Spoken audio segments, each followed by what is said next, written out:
मेरे प्यारे बच्चों, आज मैं आप लोगों को फसल के बारे में बताने जा रहा हूँ। फसल क्या होती है, कैसे होती है, कितने तरह की होती है, ये सब जानकारी आज हम लोग प्राप्त करेंगे।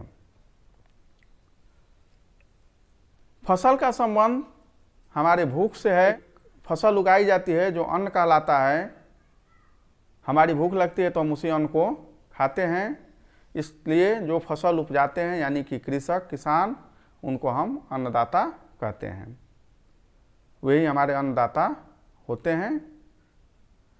फसलों को उपजाने के लिए कुछ बेसिक चीज़ों की जानकारी होनी चाहिए। इन बेसिक चीज़ों में है मिट्टी और मौसम। पहले हम मिट्टी पर चर्चा कर लेते हैं। बच्चों, हमारे देश में, हमारी धरती पर बहुत तरह की मिट्टी पाई जाती है। कुछ स्पेसिफिक मिट्टी है और स्पेसिफिक फसलें हैं। बलुई मिट्टी के कण बड़े बड़े होते हैं। इसमें बालू की मात्रा होती है। इसमें जो उगने वाली फसल है वह तरबूज, खरबूज, बाजरा, नदियों के किनारे ऐसी मिट्टी पाई जाती है। चिकनी मिट्टी, इसके मिट्टी के कण छोटे होते हैं तथा बालू कम होता है इसमें, चिकनी मिट्टी में। इसमें जो उगने वाली फसल है वह है गेहूँ, चना, मटर, धान। सिल्ट जो जिसे हम तलछटी कहते हैं, इस तरह की मिट्टी महीन कोणों वाली मिट्टी होती है। इसमें गेहूं और गन्ना की उपज होती है। दोमट मिट्टी में बलुई, चिकनी मिट्टी, सिल्ट सबके कण मिले जुले होते हैं। इसलिए ये मिट्टी सबके गुणों को धारित करती है। इसमें धान, कपास, गन्ना इत्यादि की फसल उगाई जाती है। अब मिट्टी की जानकारी हो जाने के बाद में हम मौसम की जानकारी करते हैं। मौसम के अनुसार फसलें कितनी तरह की होती है। देखिए, फसल उत्पादन में मौसम का बहुत बड़ा हाथ होता है। ऐसा नहीं है कि हम किसी भी मौसम में कोई भी फसल उपजा लेंगे। जैसे बरसात हो रही है, अब बरसात में हम गेहूं बो देंगे, चना बो देंगे तो नहीं होगा। बरसात में धान बोएंगे तो होगा। रबी के फसल जाड़े के दिनों में हम धान बो देंगे तो नहीं होगा, उसमें हमको गेहूं बोना पड़ेगा। तो मौसम के अनुसार फसलों की बुवाई होनी चाहिए, तभी जाकर के हमारा उत्पादन होगा। मौसम के अनुसार फसलें तीन तरह की होती हैं: खरीफ की फसल, रबी की फसल और जायद की फसल। खरीफ की फसल में धान, मक्का, ज्वार, बाजरा, मूंग, उड़द, कपास, तंबाकू, जूट आदि आता है। इस फसल की बुआई वर्षा प्रारंभ होने यानी कि जुलाई और अगस्त में ये फसलें बोई जाती हैं और नवंबर माह में काट ली जाती है। रबी की फसल में जो नवंबर से लेकर के अप्रैल तक बोई जाती है, में जौ, गेहूं, चना, अलसी, राई, अरहर, सरसों आदि आता है। रबी की फसल में आप समझ सकते हैं कि मुख्य तौर से दलहनी और तिलहनी फसलें आती हैं। इसके बाद में गर्मी की फसल जो कि अप्रैल से लेकर के और जुलाई तक होती है, जिसे हम जायद की फसल कहते हैं, जिसमें सब्जी, ककड़ी, खरबूजा, तरबूज इत्यादि आते हैं। तो बच्चों, आपने समझ लिया कि मिट्टी, कौन सी मिट्टी में कौन सी फसल होगी और किस मौसम में कौन सी फसल होगी। अब इसके बाद में हम जान लेते हैं कि हम खेती करते कैसे हैं। खेती करने के लिए, फसल बोने के लिए आप सबसे पहले खेत की जुताई करेंगे। खेत की जुताई करने के लिए परंपरागत तरीके में हल बैल आते हैं और आधुनिक तरीके में ट्रैक्टर आता है, जिसमें बहुत तरह के यंत्र लगे होते हैं, जिसमें डिस्क हैरो, कल्टीवेटर, रोटावेटर इत्यादि का प्रयोग किया जाता है। दूसरा जो स्टेप होता है खेती का, होता है खाद तैयार करना। खाद मेरे प्यारे बच्चों दो तरह की होती है: जैविक खाद जिसे हम मैन्यूर कहते हैं, और रासायनिक खाद जिसे फर्टिलाइजर कहा जाता है। जैविक खाद में गोबर की खाद, कंपोस्ट की खाद, बेकार सड़े गले जो पौधे की पत्तियां होती हैं उससे जो खाद बनती है उसे कंपोस्ट की खाद कहते हैं। नीम की खली से तैयार खाद, मल मूत्र की खाद, केचुए से तैयार खाद जिसे हम वर्मी कंपोस्ट कहते हैं, ये आते हैं। रासायनिक खाद फर्टिलाइजर में urea, ammonium sulphate, DAP, zinc, muriate of potash आता है। जैविक खाद के प्रयोग से मिट्टी उपजाऊ होती है, फसल पर कोई इसका हानिकारक प्रभाव नहीं पड़ता है। रासायनिक खाद का प्रयोग करने से शुरुआती दिनों में फसल तो बहुत अच्छी होती है, लेकिन धीरे धीरे भूमि बंजर होने लगती है। अधिक मात्रा करने से भोजन में जहरीले तत्वों की मात्रा बढ़ जाती है, जिससे हमें अनेक तरह की बीमारियां होती हैं। फसल के उत्पाद जो हम पशुओं को खिलाते हैं, जिसे भूसा कहते हैं, भूसा के रूप में जब ऐसे अनाज को, ऐसे फसल के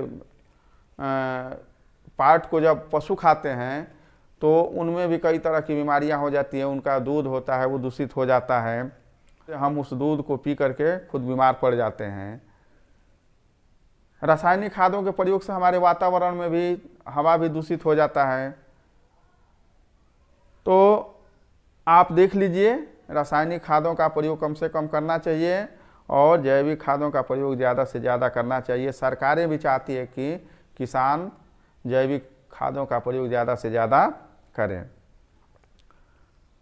अब खाद तैयार करने के बाद में अगला जो स्टेप आता है वो होता है बीज बोने का। बीज क्या होते हैं? बीज वे अनाज होते हैं जिनका प्रयोग हम अपने फसलों को बोने के लिए करते हैं। तो बीज मुख्यतः दो प्रकार का होता है। साधारण बीज जिसे किसान स्वयं कर लेते हैं, और उन्नतशील बीज। ऐसे बीज प्रयोगशालाओं में वैज्ञानिकों द्वारा तैयार किए जाते हैं, जिससे पैदावार अच्छी होती है। ये जो उन्नतशील बीज होते हैं ना, इनको हम देख लेते हैं ये कितने प्रकार के होते हैं। तो पहले तरह के जो बीज होते हैं वो होते हैं प्रजनक बीज। प्रजनक बीज बड़े बड़े कृषि विश्वविद्यालयों, दिल्ली जो कृषि विश्वविद्यालय है उसके अंडर में सारे जो अलग अलग तरह के कृषि विश्वविद्यालय हैं वहाँ पर इनको तैयार किया जाता है। इनका जो बैग होता है उस पर सुनहले पीले रंग का टैग लगा होता है, जिससे ये पहचान में आ जाते हैं कि ये प्रजनक बीज हैं। अब ये प्रजनक बीज जो थोड़ी मात्रा में लाइब्रेरी में और खेतों में जो तैयार किए जाते हैं, इनको फिर बृहद पैमाने पर तैयार करने के लिए भेजा जाता है, जिसे आधार बीज कहा जाता है। आधार बीज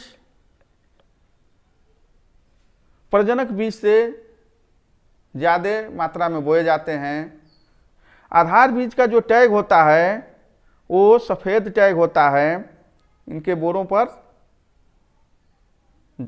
इनके बैग्स पर सफ़ेद रंग के टैग्स लगे होते हैं, जिससे ये पहचान में आ जाता है कि ये आधार बीज है। अब आधार बीज तैयार हो गया, तो आधार बीज से तो खाली काम होना नहीं है, सब किसान को तो मिलेगा नहीं। अब इसको और बृहद पैमाने पर बहुत दूर दूर के बहुत बड़े बड़े खेतों में इस आधार बीज को बोया जाता है, और फिर जब वो बैग तैयार होता है, जिसको हम प्रमाणिक बीज कहते हैं, इन प्रमाणिक बीज के थैलियों पर नीले रंग का टैग लगा होता है। अब इस बीज को हम बोते हैं। इन बीजों की बुआई के लिए अब बहुत तरह की आधुनिक मशीनें आ गई है, जैसे सीड ड्रिल है, उसमें बीज डाल दिया जाता है और अपने आप वो ट्रैक्टर आगे चलते जाता है और पीछे से बीज की बुआई होते जाती है। बीज बोने के बाद में हमें सिंचाई की ज़रूरत पड़ती है। सिंचाई की ज़रूरत क्यों पड़ती है? क्योंकि हमारा प्यारा सा देश मानसूनी प्रदेश में है, और मानसूनी प्रदेश की खासियत ये है कि यहाँ पर कभी वर्षा कम होता है, कभी ज़्यादा होता है, कभी नहीं होता है, कभी कभी लंबे लंबे अंतराल पड़ जाते हैं। इस स्थिति में फसल को बचाने के लिए सिंचाई की ज़रूरत पड़ती है। सिंचाई भी दो तरह की होती है, प्राकृतिक सिंचाई और कृत्रिम सिंचाई। प्राकृतिक सिंचाई में वर्षा और जो नदियों के किनारे जो फ्लड जैसा बन जाता है, या हमारे खेतों में भी जो पानी भर जाता है, वो प्राकृतिक सिंचाई होती है। कृत्रिम तरीके में बेड़ी, ढकली, मोट, रहट, चेन पंप इत्यादि का प्रयोग होता है।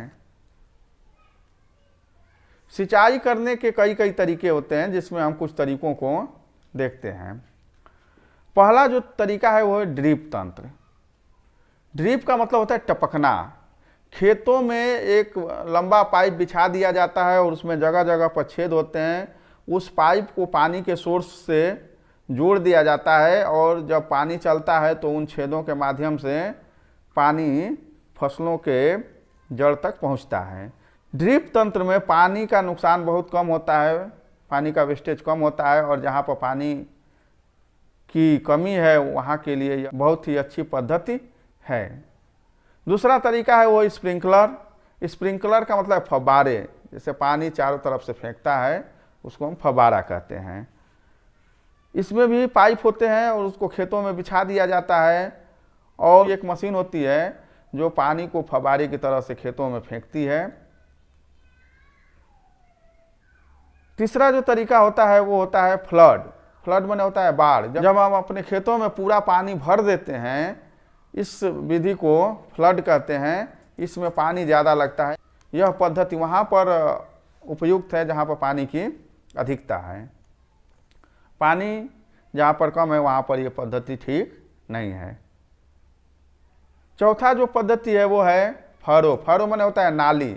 नालीदार खेत में नालियाँ बना करके और जब उस नाली के माध्यम से पानी दिया जाता है तो इस तरह की विधि को फरो विधि कहते हैं, यानी कि नालीदार विधि कहते हैं। इसमें भी पानी थोड़ा कम प्रयोग होता है और फसलें के जड़ तक पानी पहुंच जाता है, क्योंकि नाली में जो पानी होता है वो नीचे होता है और फसलें ऊपर होती है तो उनके जड़ों तक पानी आसानी से पहुंच जाता है। तो आपने बच्चों देख लिया कैसे सिंचाई होती है। अब जैसे हम सिंचाई करते हैं ना, उसके बाद में खरपतवार जमना शुरू हो जाते हैं। हमारी फसल में खरपतवार जमना शुरू हो जाते हैं। खरपतवार का मतलब होता है ऐसे अनावश्यक पौधे जो हमारी फसलों में उग जाते हैं और हमारे फसलों के हिस्से का रासायनिक खाद, उसके खनिज तत्व, पानी इत्यादि सोख लेते हैं, उसको हम खरपतवार कहते हैं। ये बेकार, बिल्कुल बेकार हमारे खेतों में होते हैं। इनको हटाने के लिए हम दो तरीके अपनाते हैं। पहला तरीका है निराई गुड़ाई का। हम खुरपी और कुदाली से अपने खेत के खरपतवार को हटा देते हैं। दूसरा जो तरीका है वीडिसाइड का प्रयोग। वीडिसाइड का मतलब होता है खरपतवार नाशक दवा। इस दवा का प्रयोग कम करना चाहिए क्योंकि ये दवा भी जहरीली ही होती है और ये हमारे खेतों में जब हम पानी देते हैं तो उसके साथ में ये घुल करके दवा ज़मीन में चली जाती है और उस ज़मीन में जा कर के हमारे ग्राउंड वाटर के रिसोर्स को भी ख़राब कर देती है। जो पानी पीने लायक होना चाहिए वो पानी पीने लायक नहीं रह जाता है। तो कम से कम प्रयोग करना चाहिए। संभव हो तो प्राकृतिक तरीके से निराई गुड़ाई कर लें। इतना सब करने के बाद में हमारी फसल पक करके तैयार हो जाती है। जब फसल पक करके तैयार हो जाती है तो उसकी कटाई की आवश्यकता पड़ती है। कटाई भी परंपरागत तरीके से और आधुनिक तरीके से दोनों तरह से की जाती है। परंपरागत तरीके से हंसिया से हम काटते हैं और आधुनिक तरीके से बहुत सारी मशीनें आ गई है, जिससे हार्वेस्टर है, कंबाइनर है, फसल काटने वाली जो मशीनें हैं वो आ गई है, उससे भी हम काट लेते हैं। जो आधुनिक मशीनें आ गई है, बड़े बड़े जो हार्वेस्टर आ गए हैं, उनसे जब हम फसल काटते हैं तो उसमें उसकी ओसाई और मड़ाई हो जाती है। लेकिन जब हम परंपरागत तरीके से काटते हैं तो उसकी ओसाई मड़ाई करने के लिए फिर हमें एक अलग से मशीन की ज़रूरत पड़ती है, जिसे थ्रेसर कहते हैं। इस प्रक्रिया को हम थ्रेसिंग कहते हैं। उसमें थ्रेसर में अपने फसलों को डाल करके पीट करके धान को पीटा जाता है। पीटने की भी मशीनें आ गई हैं, तो उस मशीनों पर पीट करके हम अपने फसल को अलग कर लेते हैं, अपने उत्पाद को अलग कर लेते हैं। जब किसान का उत्पाद तैयार हो जाता है तो किसान उसे सुखा करके अपने घर के विभिन्न प्रकार की आवश्यकताओं के लिए उसका भंडारण करता है। लेकिन अब ये तो है नहीं कि जो पूरा अनाज हुआ वो सारे का भंडारण किसान करेगा। उसकी भी बहुत सारी आवश्यकताएं हैं। कई कई किसान कर्ज लेकर के खेती करते हैं, किसी किसान को बच्चे को पढ़ाना है, किसी किसान को शादी करना है। या ऐसी स्थिति में जो उनके पास में ज़्यादा अनाज बच जाता है उसको वो बाज़ार में बेचने के लिए ले करके जाते हैं, जिसको हम विपणन कहते हैं। और उस पैसे से किसान अपने दूसरे आवश्यकताओं की पूर्ति करता है। तो इस तरह से बच्चों आपने देख लिया कि फसल क्या होती है, कितने तरह की होती है, किस मौसम में कैसी फसल होती है। ये सारी जानकारी आप लोगों को मिल गई होगी। जय हिंद।